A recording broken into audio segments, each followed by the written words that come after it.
Les abords du Parc des Princes déserts, à l'image d'une fin de soirée au goût amer. Aucun supporter pour saluer les joueurs sortant du parking, comme ce fut le cas après la qualification face au Bayern. Paris n'est plus une fête, et pourtant, Paris a d'abord fait sa forte tête. Celle du capitaine Marquinhos concrétise la mainmise de son équipe sur le match en première période, mais tout bascule à la pause. On était détendu pendant la mi-temps. On a seulement ajusté quelques petits trucs. Mais ce qui importe, c'est la personnalité des joueurs. En seconde période, nous avons été plus agressifs, notamment sans le ballon, et récupérer les ballons très haut sur le terrain.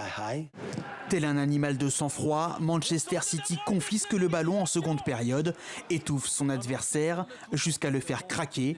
Le Belge Kevin De Bruyne puis l'Algérien Riyad Mahrez trouvent la faille 2 fois en seulement 7 minutes. Pendant que les Sky Blues maîtrisent, Idrissa Gueye voit rouge. Auteur d'une vilaine faute, le milieu de terrain sénégalais du PSG est exclu.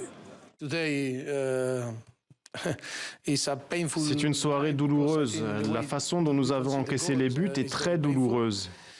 Mais nous devons regarder vers l'avant et essayer d'être optimistes. Nous devons être positifs. Optimisme partagé par Neymar sur les réseaux sociaux. Nous avons perdu une bataille, mais la guerre continue, veut croire la star brésilienne, portant peu à son avantage sur le terrain ce mercredi soir. Une lueur d'espoir pour des supporters contraints de suivre ce grand rendez-vous à distance. Mardi prochain, les regards seront tournés vers l'Angleterre.